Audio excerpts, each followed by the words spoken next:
What a game. What a game between Chelsea and Manchester City. 4-4 was how it ended. And the newspapers absolutely had a blast the next morning with the headline. Look at that. Cool Cole crazy. Face palm. My favorite is bottom right. Net King Cole. Cole Palmer. A boy raised in Manchester, trained in Manchester, became a man in London at Stamford Bridge. Listen, guys. Sicho, I'll begin with you. It was a great game of football. Many people, to be fair, were very surprised at how competitive Chelsea were against Man City.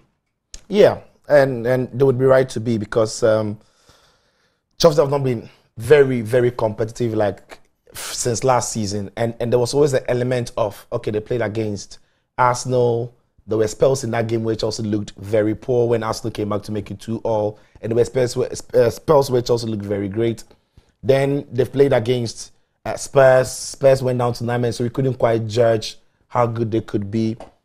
Then you see them against Manchester City, the treble winners. And for 90 minutes, Chelsea were at it. I think it's their best 90 minutes performance I've seen. Wow. And maybe that is how good City are as well, because that Chelsea performance perhaps beats almost every team in the Premier League. It's not a performance we've seen of them consistently throughout the season.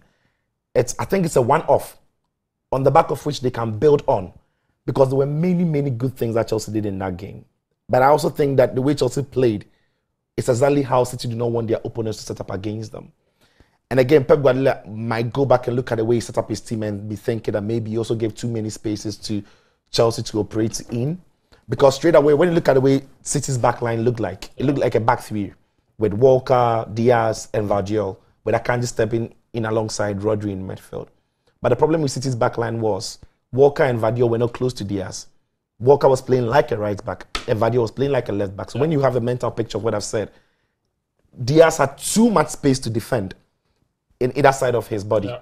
And one brilliant thing that Pochettino did was to get Raheem Sterling almost always running diagonally on the shoulder of Walker into that space between Walker and Diaz. And he had a lot of success doing that. And Cole Palmer as well did the same.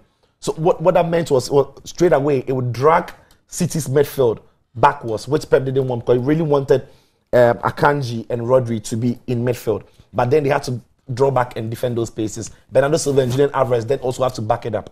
So I think Chelsea were very intelligent in the way they used the spaces. But Poch was also very good, because when City started finding out how Chelsea was going to help them, they also tweaked. But it was, again, the way Caicedo and Enzo Fernandez kept a tab on Bernardo Silva and Julian Alvarez in those half spaces in the first half. That was brilliant. And when Bernardo Silva started floating, it became a problem for Chelsea a little bit. But ultimately, it was a Chelsea team that showed a lot of character. Pochettino, who showed that he could adjust a lot of things. And one of the key things he did was to flip Gallagher for Cole Palmer. Took Cole Palmer to play the number 10 role. Gallagher came wide, because Gallagher is a better presser of the ball with the way he angles his body to block passing lanes. And through all the game, we saw Chelsea forcing City to go wide. So they couldn't go through the central spaces where Bernardo, Rodri could head them. And Pochettino trusted his fullbacks to be able to do the job 1v1 against City's wide men. So we saw Reece James versus Doku. Reece James was the winner, clear winner. And apart from that penalty Correa gave away, I thought it was brilliant against Phil Foden as well.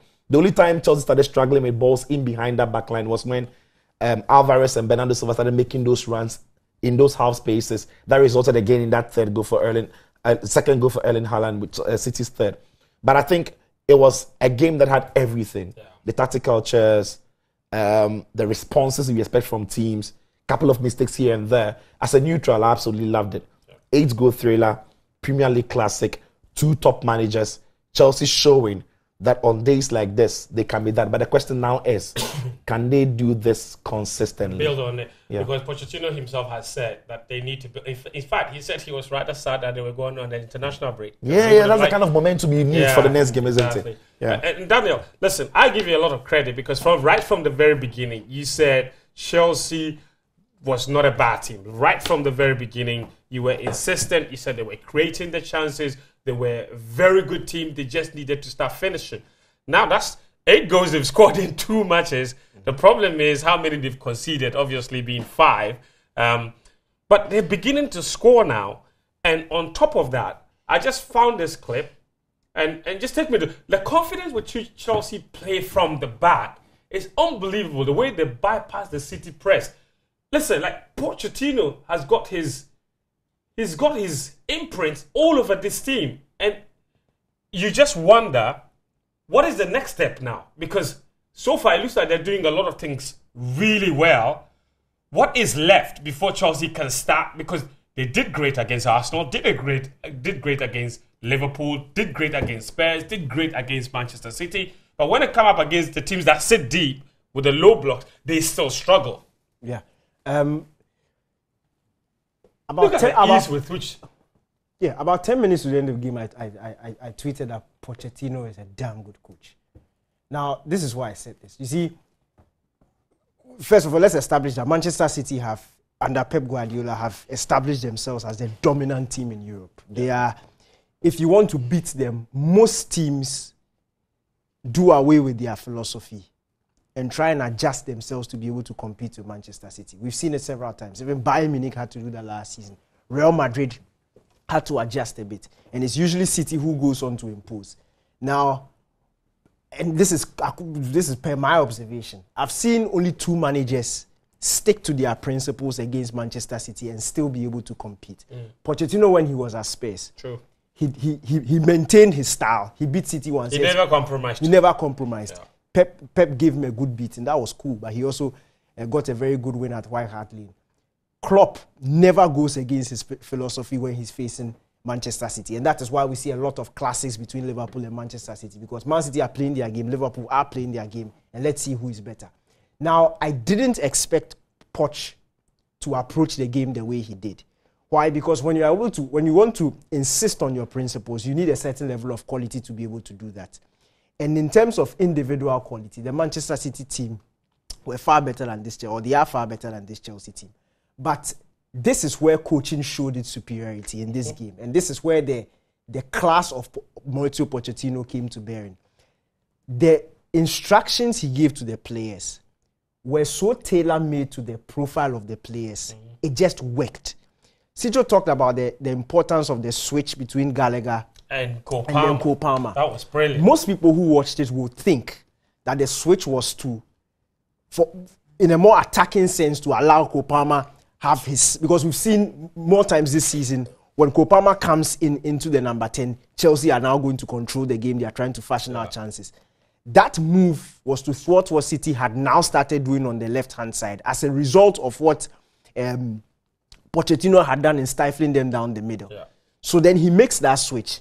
And you see, what he did in the game was constantly making Pep Guardiola think. Yeah. Because he wasn't just reacting. He was also very proactive in some of his moves. It was a game of chess. And you see, again, we'll go down to the individual quality. Cole Palmer was sitting on the bench at Manchester City. He's not good enough to start in this City team. Gallagher, on a normal day, almost sold. Gallagher is a Crystal Palace. Yeah. You look at the likes of, yes, Caicedo has quality, and so those guys have quality. Yeah. But when you compare them, when you compare them to the Manchester City team, and to have these guys switched on tactically for 90 minutes, and it's not one plan. The plan kept on changing. And the patterns kept on changing. The instructions kept on changing. But the instructions he was giving to the players were tailor-made for their profiles. So each and every player was very comfortable in the role that they had been given to them. And for me, that was top level coaching. You hardly see that with a team with inferior players. But he was able to do that. And again, with the confidence in the approach. Look, you can be brilliant. The clip we showed. They're not afraid to wait for City to come and then they beat the press. Look, you can be brilliant in patches, and we've seen teams do that this season. You are brilliant in patches, and then a setback in the game happens and everything crumbles. We've seen Man United against Tottenham Hotspur. In the first half, it was really good. United were matching them. Tottenham scoring, the game is over. This thing happens to Chelsea came from behind twice, and it's not about. It's not like the goals just happened by chance. Chelsea were actually playing, and they were playing very good football. And they were causing Manchester City a lot of problems. So you see, this just reiterates the point for me. Look, the squad of players would need time. Yes. But during that time, the manager is very good enough to be able to imbibe his philosophy in them. And get them to believe. And get them to believe and help them grow. Look, I'll say one last thing. People talk about coaches needing certain players to be able to do certain things. If you are good, you are good. You are good. Your principles can show to some extent. And after that point, when you say I need player A, everybody will understand you. Yeah. Robert Sanchez is not the best with his feet. Yeah. Deserbi went to Brighton. That's why he was kicked out of Brighton, actually. But we saw him doing that, even with the mistakes, even with some of the passes, some of the passing decisions. I'm not talking about how, maybe he's supposed to go this way, but he goes this way. Yeah. You can see their mistakes. Disasi, these guys are not like the most elite ball playing. That's not even why they signed them. They just signed defenders. But they are doing the job, and they are doing it like they've been doing it for years, and that is down to coaching. True. And you see, Pochettino is and to just a little on what you said. When your coach coaches the team to a point where you just know what he lacks, it's a clear example of what Poch is doing again, because you just know that if he has a prolific goal scorer, Chelsea have got no problems. Yeah. He's coached the team to the point where everybody's saying the defense looks good, midfield is brilliant. He just needs somebody to stick the ball in the back of the net. And I thought on the day, Raheem Sterling, I think he had a personal beef with City because he was he was so good. He was so. I've never seen a player do that to Walker. Never seen anybody. I've never seen anybody. Never. It was unbelievable. Never. Yeah, I've never seen it. Yeah, never. And he had a wonderful game. He, Conor Gallagher. In fact, the whole Chelsea team were. And if there's one thing that we all learned, Chelsea need Reece James to be fit. Yeah, it'll be crucial. Just for like a couple of matches. Like that is how brilliant Man City are, really, because they come to the bridge and pick a point, scoring 4 times, but it's almost as if they lost the game. Yeah. It's Chelsea are celebrating. And City were not necessarily at their very best. No, easy. It's all context. Absolutely, that's what I'm saying. It means that is how good City. Let me say one thing. Yeah. It was almost laughable watching comments on social media. People trolling Chelsea and why they celebrating. It's very funny. When the match was over, for somebody who didn't watch the game, and you say City scored 4, you start laughing. Yeah. Nobody will expect to say Chelsea also scored 4. Yeah. Your team can't score 4 against City, so keep quiet. You can't score 4 against Man City. So this was a super performance. And the last one is just a footballing exercise I'm giving to viewers. No problem. The importance of off the ball. Yes. And why I always say, look, a footballer spends more time off the ball than on the ball. Yeah, absolutely. If you have time, especially for deep football fans, just watch Gallagher's performance when he wasn't touching the ball. Yeah. He was fantastic. He and Enzo Fernandez, by the way. People have criticized Enzo Fernandez's game yesterday, and he was off the ball. I thought he was brilliant. Don't mind those people. Yeah, but there is that. When Lavia comes, people, you see, we'll free Enzo. We have brought ourselves to free Enzo. We'll bring Lavia to free him. Freedom Enzo. Freedom Jacob. Oh no. Now, man, you grab, they sign 4 players to free Pogba. So we do Chelsea to sign. If it takes 10 players to free Enzo, that is what is going to happen. Sign 10 players.